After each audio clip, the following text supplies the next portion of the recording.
ಎಲ್ರಿಗೂ ನಮಸ್ಕಾರ. ಇವತ್ತು ನಾನು ನಮ್ಮ ತಮ್ಮನ ಮಗಳದ್ದು ನಾಮಕರಣ ಇತ್ತು ಅಂತ ಹೇಳ್ಬಿಟ್ಟು ಸೋಮವಾರಪೇಟೆಗೆ ಹೋಗ್ತಾ ಇದ್ದು. ಸೊ ಹಾಗಾಗಿ ರೆಡಿ ಆಗ್ತಾಯಿದ್ದೆ ಎಲ್ಲರೂ. ಇನ್ನು ರೆಡಿ ಆದಮೇಲೆ ಫೋಟೋ ವೀಡಿಯೋ ಇದ್ದಿದ್ದಲ್ವ, ಅದನ್ನು ಕೂಡ ತೆಕ್ಕೊಂಡು ಇನ್ನು ನನ್ನ ಮಗನೂ ಕೂಡ ಅವ್ರ ಅಪ್ಪ ನೋಡಿದ ತಕ್ಷಣ ಅವರಪ್ಪ ಎತ್ಕೊಂಡ್ಬಿಡ್ಬೇಕು, ಇಲ್ಲ ಅವ್ರ ಅಜ್ಜ ಎತ್ಕೊಂಡ್ಬಿಡ್ಬೇಕು. ಹೊರಗಡೆ ಯಾರು ಹೋಗ್ತಾರೆ ಅವ್ರು ಎತ್ಕೊಬೇಕು. ಅವ್ರ ಅಪ್ಪನ ನೋಡ್ತಿರೋದು ನೋಡಿ, ಹೇಗೆ ರೆಡಿ ಆದ್ರಿ ನಮ್ಮ ಡ್ಯಾಡಿ ಅಂತ ಹೇಳ್ಬಿಟ್ಟು.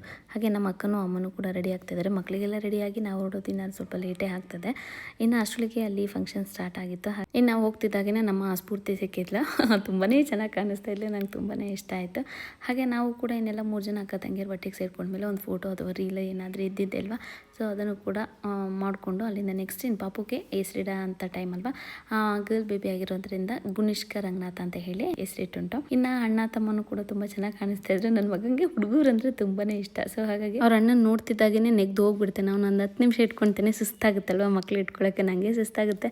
ಇನ್ನು ಅವನಿಗೆ ಸುಸ್ತಾಗಲ್ವ, ತಗೊಳ್ಳಿ ಚಿಕ್ಕಿ ಅಂತ ಹೇಳ್ಬಿಟ್ಟು ಕೊಟ್ಬಿಟ್ಟು ಹೋಗ್ತಾ ಇರ್ತಾನೆ. ಇಷ್ಟು ದಿನ ನಡೆಯಂಗಾದ್ರೆ ಸಾಕು ಅಂತ ಇದ್ದು, ಈಗ ನಡೆಯಂಗಾಗಿದ್ದಾನಲ್ಲ, ಅವ್ನು ಹಿಡಿದು ನಿಲ್ಸ್ಕೊಳಕ್ಕಾಗಲ್ಲ. ಅಲ್ಲಿ ಎಲ್ಲೆಲ್ಲಿ ಬೇಕು ಅಲ್ಲಿ ಹತ್ತದು ಇಳಿಯೋದು ಮಾಡ್ತಾ ಇರ್ತಾನೆ. ಊಟ ಎಲ್ಲ ತುಂಬಾ ಚೆನ್ನಾಗಿತ್ತು, ನಾನ್ ವೆಜ್ ಅಲ್ವಾ. ಹಾಗಾಗಿ ಇನ್ನು ಕೆಲವರು ಕೇಳ್ತಿದ್ರಿ ಈ ಸ್ಯಾರಿ ಎಲ್ಲಿ ತಗೊಂಡಿದ್ದು ಅಂತ. ನಾನು ಒಂದು ರೀಲ್ ಹಾಕಿದಾಗ ನಾನು ಹಾಸನಲ್ಲೇ ಶಾಪಿಂಗ್ ಮಾಡೋದು ಎಲ್ಲನೂ ಸಾಧಾರಣ. ಇದ್ರ ಫುಲ್ ವಿಡಿಯೋನ ನಾನು ಪೂಜೆ ಕೆ ರಾಜ್ ಯೂಟ್ಯೂಬ್ ಚಾನಲಲ್ಲಿ ಅಪ್ಲೋಡ್ ಮಾಡಿರ್ತೀನಿ. ಇಂಟ್ರೆಸ್ಟ್ ಇದ್ದವರು ಹೋಗಿ ಚೆಕ್ ಮಾಡ್ಬೋದು. ಎಲ್ರಿಗೂ ಧನ್ಯವಾದಗಳು.